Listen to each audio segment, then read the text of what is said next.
Assalamualaikum warahmatullahi wabarakatuh. Saya Muhammad Hafid Fudian dengan NIM 210708081 dari jurusan Teknologi Informasi. Jadi di sini saya akan menjelaskan juga sedikit memaparkan mengenai CUDA dan Hadoop.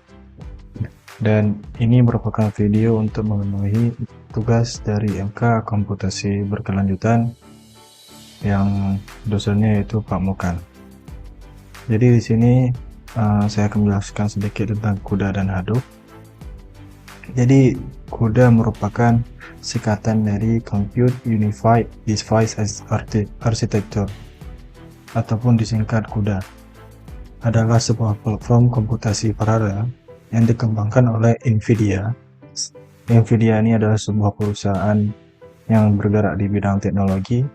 Kemudian diperkenalkan pada tahun pertama kali itu tahun 2006.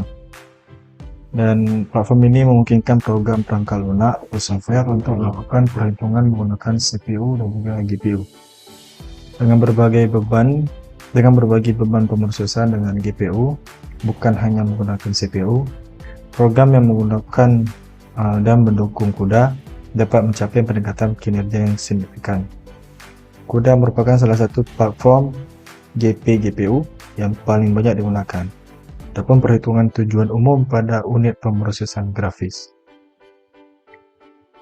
CUDA adalah salah satu contoh implementasi dari yang namanya GPU acceleration, yaitu suatu teknik yang diaplikasikan oleh negara programmer untuk mengoptimalisasi GPU agar softwarenya seperti salah satunya software dari yang menggunakan CUDA ini adalah Adobe Premiere yang bisa berjalan lebih cepat. Jadi dengan adanya CUDA ini, aplikasi Adobe Premiere yaitu aplikasi untuk mengedit video ini bisa berjalan lebih cepat. Seperti contohnya pada saat proses rendering ataupun proses untuk mengekstrak video agar jalannya lebih mulus. Jadi tentunya tidak semua kartu grafis bisa melakukannya. Hanya kartu-kartu tertentu, kartu grafis tertentu yang memiliki fitur CUDA, khususnya untuk NVIDIA ataupun OpenCL, yaitu untuk AMD yang memungkinkan GPU acceleration. Di sisi pengguna software, editor contohnya, editor video, penggunaan GPU acceleration akan membuat proses render seperti yang saya bilang tadi terasa lebih cepat dan playback lebih lancar. Maksudnya di sini agar proses dalam pengeditan video tersebut lebih lancar dan lebih cepat.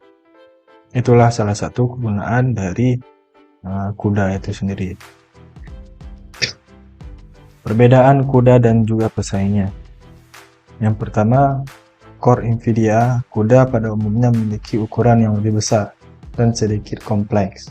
Tapi sedangkan pesaingnya yaitu saya ambil di sini AMD Stream Processor, dia lebih kecil dan lebih sederhana. Selain itu, frekuensi yang dijalankan oleh core NVIDIA CUDA jauh lebih tinggi ataupun jauh lebih besar dibandingkan dengan AMD Stream Processor. Itu sebabnya tidak adil untuk menilai keduanya berdasarkan jumlah prosesor. Perbedaan lainnya antara NVIDIA CUDA cores dan AMD Stream Processor adalah arsitekturnya yang mereka gunakan. Kalau NVIDIA CUDA cores yang lebih disukai untuk tujuan umum karena tidak melakukan pengoptimalan yang berat-berat dan juga bisa memungkinkan kartu grafis untuk menugaskan inti ataupun core sesuai permintaan pada saat runtime itu berjalan. Kemudian di sisi lainnya, AMD Stream Processor lebih unggul dalam hal pengoptimalan.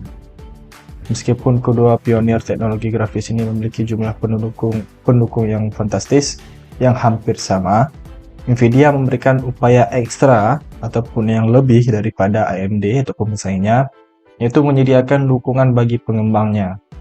Jadi pada NVIDIA ada ketersediaan besar untuk code, snippets, libraries, dan developer resource.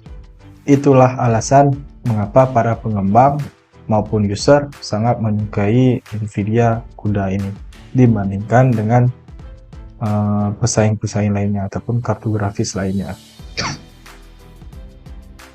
Contoh penggunaan CUDA di Adobe Premiere Pro.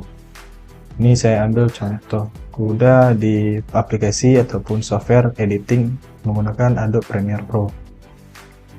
Kalau kita menggunakan NVIDIA dengan fitur CUDA, maka kamu akan memiliki pilihan pertama, Mercury Playback Engine GPU Acceleration, yaitu CUDA. Juga yang kedua ada Mercury Playback Engine Software Only. Nah, kedua hal ini bisa kita lihat pada Adobe Premiere Pro di bagian Project Settings. Kalau yang aktif, ya adalah yang pertama CUDA, itu artinya kamu sedang memanfaatkan GPU Acceleration-nya, yaitu tujuannya untuk mempercepat dalam proses pengeditan kamu.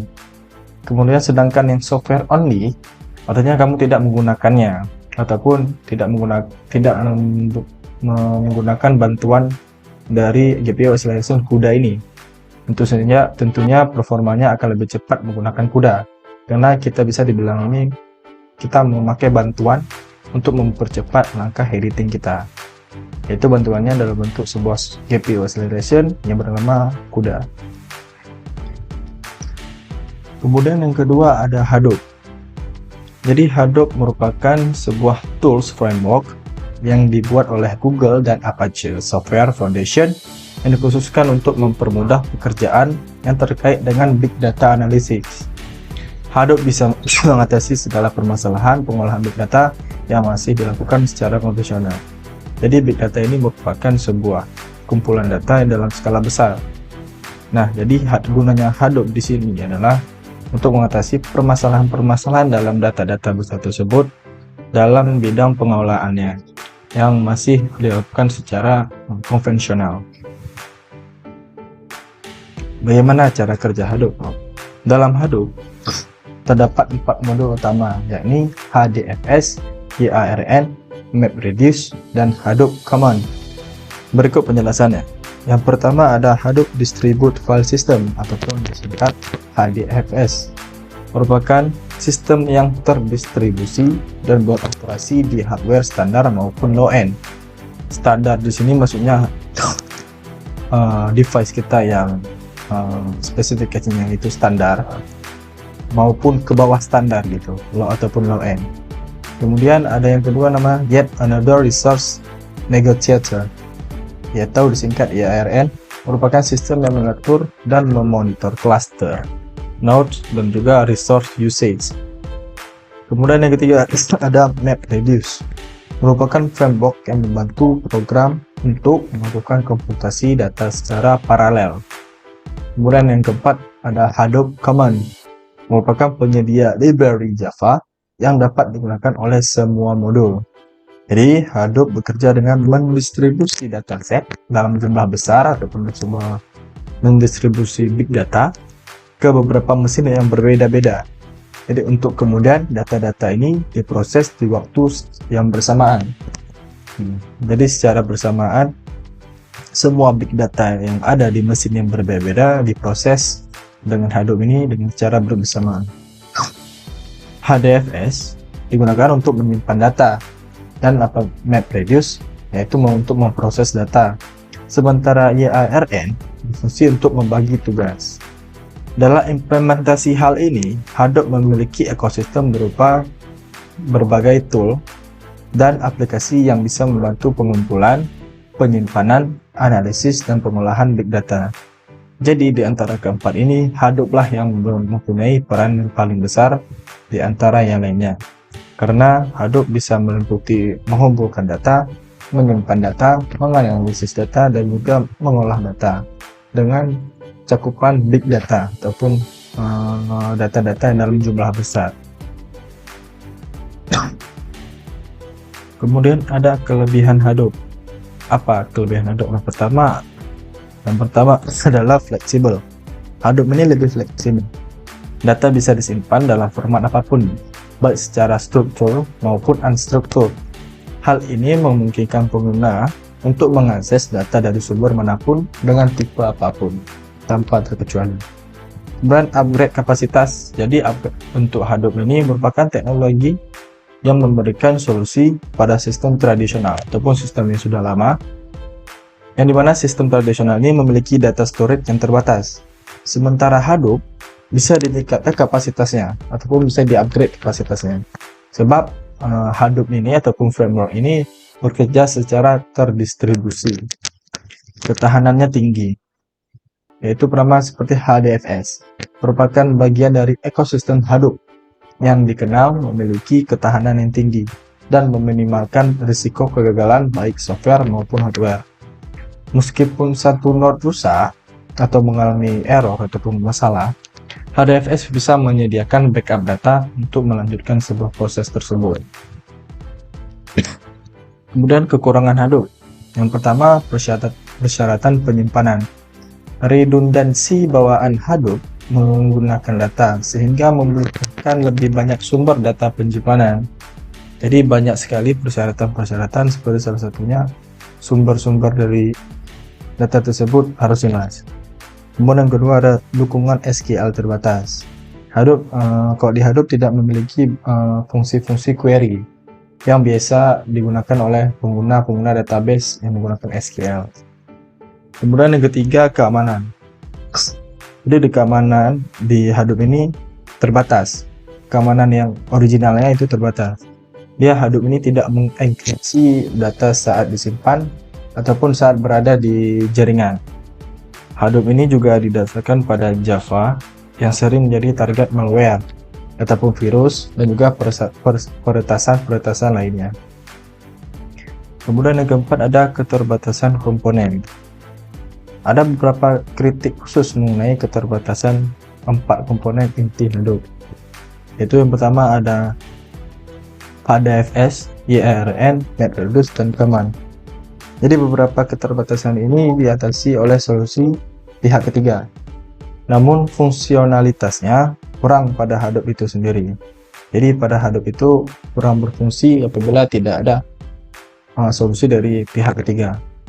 Maka dari itu Hadoop memiliki keterbatasan terhadap komponen-komponen yang keempat tadi tersebut. Mungkin sekian saja penjelasan dari saya mengenai Hadoop dan CUDA.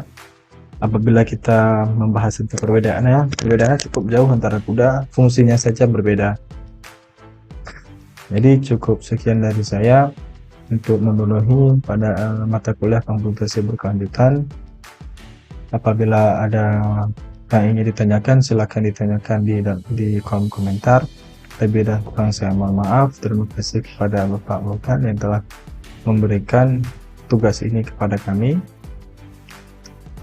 Terima kasih juga kepada kawan-kawan yang telah menonton video ini. Semoga kawan-kawan bisa menyerapnya dan juga bermanfaat bagi kawan-kawan sekalian. Saya akhiri, terima kasih. Wassalamualaikum warahmatullahi wabarakatuh.